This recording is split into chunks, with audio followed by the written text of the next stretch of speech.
You've probably spent hours cursing a careless 18th century clerk for losing your great-grandfather's marriage record in some, tragic courthouse fire. Oh, we've all been there. Right. Or maybe you've blamed a flood, or just the slow decay of time as you stare at a completely empty folder on your computer screen. I mean, you have cross-referenced the dates, you know the county lines, and you are absolutely positive that the document should be sitting right there. Mm-hmm.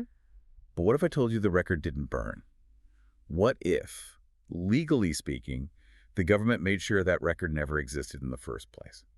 Yeah, it's a harsh reality to confront, but that assumption that the record was simply lost to a disaster is probably the single biggest trap in historical and genealogical research. Total. Because, we comfort ourselves with the idea of the courthouse fire because it implies the document was there and we just got unlucky.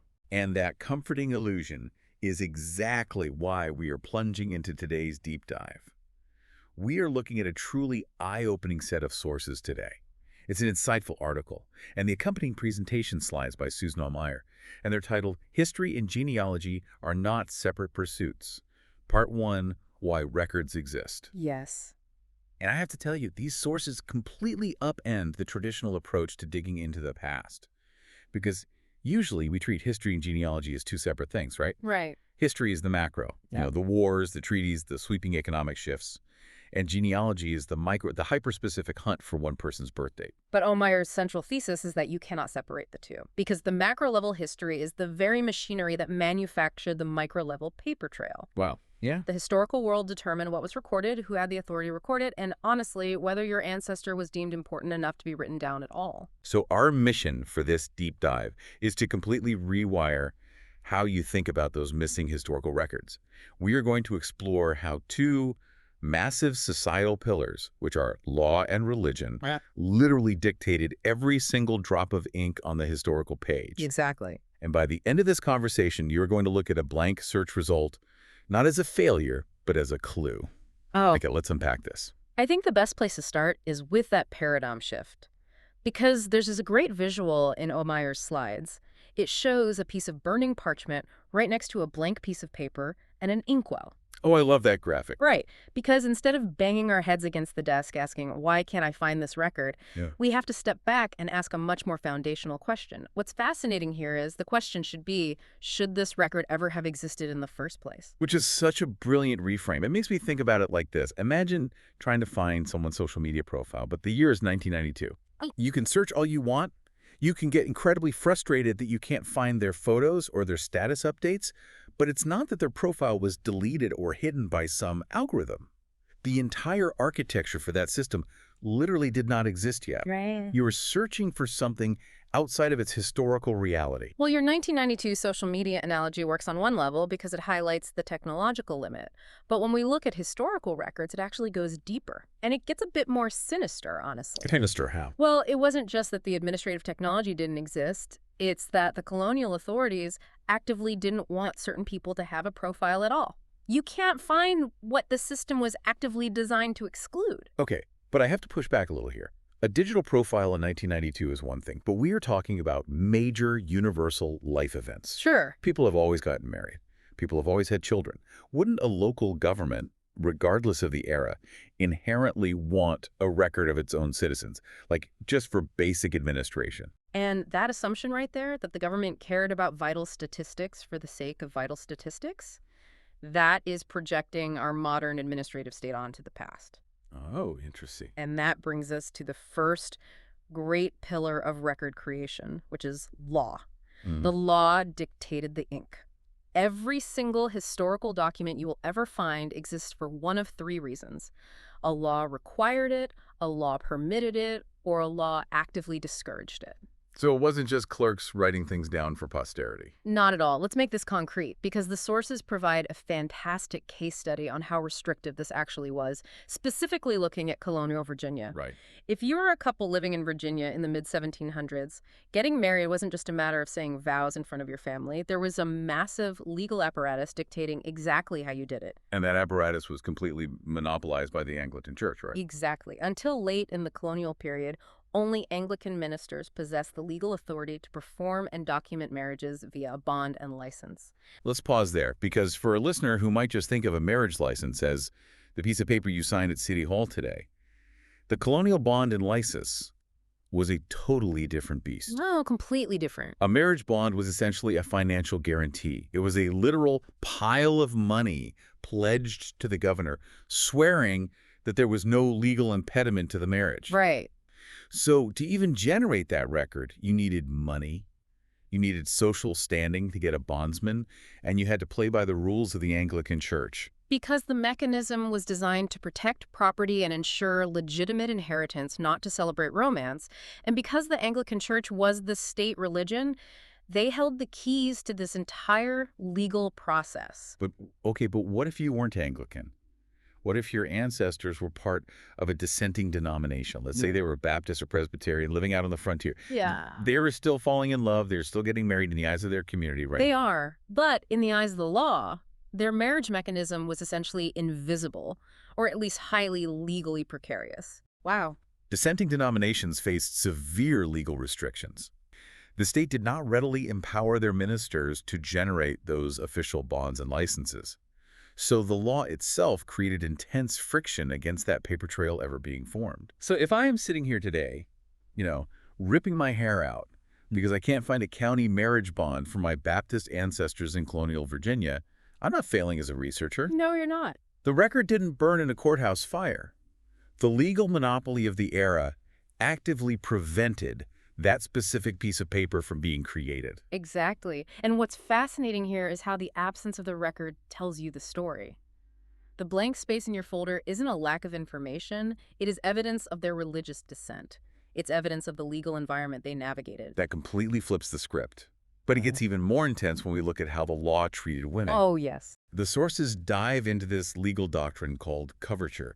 And honestly, understanding the mechanics of this explains so many brick walls in family history. I mean, there's a slide in the presentation showing these two circles, a wife and a husband, and then they just merge into one single husband's legal identity. Coverture is one of the most profound examples of the law actively erasing a demographic from the daily paper trail. Under the English common law system of coverture, which, carried over to the colonies, a married woman's legal identity was essentially suspended. Just gone. It merged entirely into her husband's legal identity. I feel like the best way to visualize this isn't as a partnership. It's more like a modern corporate merger. Okay, I like that. Imagine a massive parent company buying out a small startup. The startup's employees are still there. They are still doing the work. But all the external branding, all the tax filings, all the official contracts, they only bear the name of the parent company. Yes. The startup's independent identity vanishes from the paperwork. That's what happened to a woman the second she got married. That is a very accurate way to frame it. Because she had no independent legal personhood in the eyes of the court. She could not sue, she could not be sued, she could not own personal property independent of her husband, and she could not enter into contracts. So there's no reason for her to be on any documents. Right. Therefore, the daily administrative machinery of the county court had absolutely no reason to write her name down. No ink is going to be spilled for someone who legally does not exist. Yeah. But we do sometimes find women in these old property deeds. The sources note that a married woman might appear in a deed if she had to release her dower rights. Yes. Can we explain that mechanism? Because it proves your point that the government only cared about property. Yeah, let's break down a dower right because it is crucial. A dower right was a legal provision that entitled a widow to a life interest in 1/3 of the real estate her husband owned during their marriage. Okay. It was essentially a mechanism to keep widows from becoming a financial burden on the community. So it was essentially a future claim on the land. Yes. And because she had that future claim, if the husband wanted to sell a piece of land while he was alive, the buyer would demand a clear title. The buyer didn't want the widow showing up 10 years later demanding 1/3 of the farm. So the only way the buyer gets a clear title is if the wife explicitly waives that future claim. Precisely. The court required her to be examined privately, away from her husband, to ensure she was releasing her dower rights voluntarily. That is the specific legal trigger that forces the clerk to finally pick up the pen and write her name in the deed book. Wow. She isn't there because the state cared about recording her existence. She's there solely to clear a real estate title. And she also pops up later as a widow in probate records, because once the husband dies, the parent company is gone, and her legal identity has to spin back out into the real world so she can inherit her third of the property. Exactly. The legal machinery re-engages with her only when property is actively changing hands. So what does this all mean? It means if you have an entire branch of your family tree where the women seem completely invisible, where you just cannot find their names in the day-to-day tax lists or court orders, you have to stop assuming the records are lost. Right. The legal system of coverture was operating exactly as it was designed to. The system worked perfectly, and the intended result was a massive blank spot in the historical narrative. And it wasn't just wives who were intentionally left off the page. The law also heavily filtered which children were documented. Which brings us to the inheritance laws of the time, specifically primogeniture. Oh, man. This is another concept from the sources that just blew my mind, because it creates such a deceptive paper trail. I mean, the slide for this shows a parent connecting to one glowing legal heir while all the other children are just grayed out, labeled not legally required, undocumented. It's a striking visual. Primogeniture was the default legal setting in places like Virginia before the inheritance reforms of the post-revolutionary era. Under this law, if a man died without leaving a will, which was very common, his entire landed estate automatically transferred to his eldest son. Automatically. Yeah. That is the key word. The legal mechanism didn't require a new deed to be drawn up or a massive court battle to distribute the land equally among all the kids. The law was the deed. Right. Because the eldest son was the sole legal heir to the real estate, he was the only one who needed to be identified in the subsequent property tax lists or land transactions. The younger brothers and all the sisters had no legal standing regarding that specific inherited land. It's like a VIP guest list in an exclusive club. Oh, I like that. The bouncer at the door only cares about the person physically holding the VIP ticket. That ticket holder is the eldest son, the legal heir. If the VIP brings his 3 younger brothers and 2 sisters as an entourage, the bouncer isn't going to ask for their IDs or write their names down on the clipboard. The venue only has a legal relationship with the ticket holder. Yes. The colonial government was the bouncer. They only cared about identifying the person who was now legally responsible for paying the taxes on that land. The rest of the siblings simply did not matter to that specific administrative process. So connecting this back to you, the listener, if you were looking at an old probate file or a land transfer and it only lists one son, you cannot automatically interpret that as evidence that he was an only child. Absolutely not. You can't assume the other kids died young or didn't exist. You have to ask the Aumaier question, what was the clerk actually legally required to write down that day? The absence of the other children is just evidence of primogeniture in action. Right. So we've spent this time dissecting how the state actively ignored people wives under coverture, younger siblings under primogeniture, religious dissenters under the marriage laws. But if the government wasn't tracking everyday births and deaths, how did anyone in the past prove they existed? That void was filled by our second pillar, religion. If the law determined what civil records were created, religion determined where the everyday vital events were actually kept. Before the government stepped in and started hoarding all our vital stats, the churches were the original record keepers. Yes. Religion steps in where the law steps back. But this introduces a completely new set of complexities, because as the sources point out in what Aumaier calls the denominational matrix, not all churches cared about the same things. The theology dictated the ink just as much as the law did. Let's really dig into this theology, because it explains the mechanism behind why some genealogists have it incredibly easy, and why others hit brick walls that last for decades. Let's start with the first one on the matrix, the Anglican and Episcopal churches. Okay, so for Anglicans, the matrix shows high detail for vital events, baptisms, marriages, burials. And the why behind this is crucial. The Anglican Church was the state church. In their theology and their administrative mindset, baptism wasn't just a spiritual event, it was the entry point into the civic community. Wow, it was official. Exactly. Therefore, they maintained highly formal, rigorous parish registers that look very much like modern vital statistics. So if your ancestors were Anglican, Yeah. you were in luck. The theology aligned perfectly with what a modern family historian wants to find. But then you look at a group like the Quakers. The Quakers are fascinating. The matrix also shows high detail for them, but driven by a completely different mechanism. The Quakers were a dissenting, often persecuted minority. They rejected the authority of the state church. Because they were essentially operating outside the mainstream legal structures, they had to self-govern meticulously. They had to police their own ranks. Exactly. Their theology emphasized strict internal discipline, pacifism, and endogamy, which is marrying within the faith. To enforce those rules, they kept exceptionally detailed meeting minutes tracking who was in good standing, who was marrying whom, and the structure of entire families. Wow. They documented the community to protect the community. Okay, but what about the groups that cause researchers the most pain? The Baptists and the Presbyterians. Ah, yes. This is the brick wall for so many. For these denominations, the matrix shows very low detail for vital events. You will rarely find a neat list of birth dates in a Colonial Baptist record. And it's not because they were disorganized, it's entirely because of their theology, specifically regarding baptism. Right. The Baptists practiced believers' baptism. They did not baptize infants because they believed baptism required a conscious adult profession of faith. So if there is no infant baptism, there is no event for the church clerk to write down when a baby is born. The theological mechanism eliminates the vital record entirely. Yep. What the Baptists and Presbyterians did care about was adult membership, conversion experiences, and moral discipline. If your ancestor got into a fight at a tavern or skipped church for 3 weeks, that disciplinary action was documented in agonizing detail in the meeting minutes. But the birth of their child. The theology didn't require that to be documented. Here's where it gets really interesting. Because once you understand that theology drives the record, you realize how easy it is to make a fatal research error. The sources highlight this concept of searching the wrong repository. There's even a slide with footprints walking right into the wrong church layout.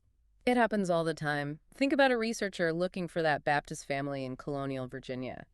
They know churches kept records, so they head straight for the local Anglican parish register. Because that's where the neat lists of births and marriages are.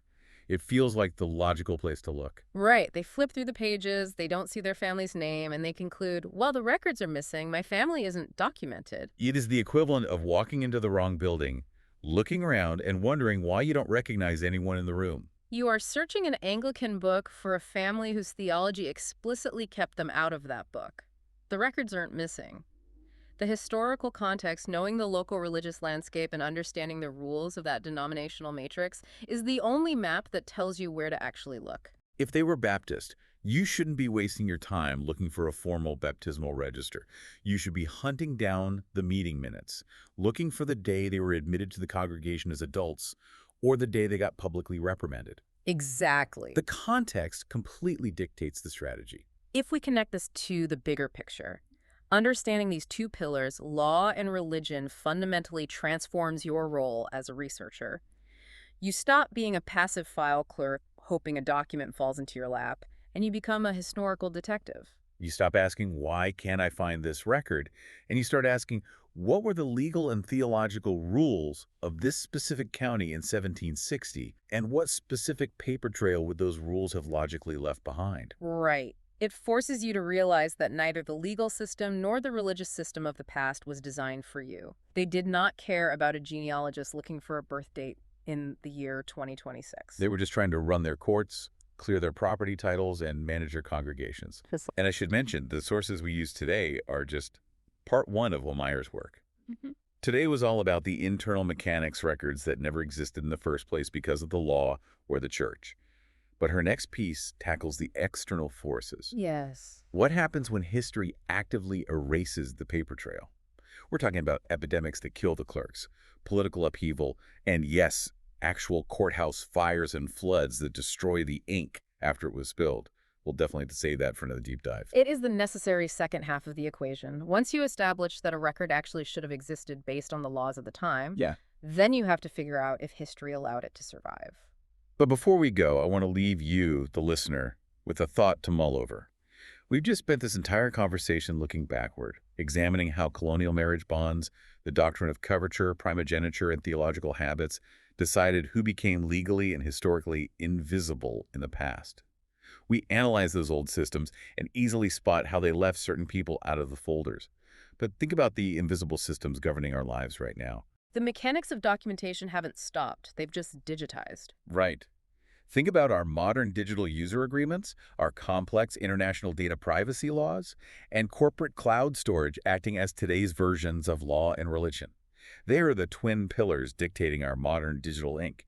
So ask yourself, with all the privacy settings you have toggled on, the ephemeral messaging apps you use, and the platform storing your photos that might go bankrupt tomorrow, what vast part of your life today will be completely invisible to your descendants when they are staring at an empty digital folder looking for your records in 200 years?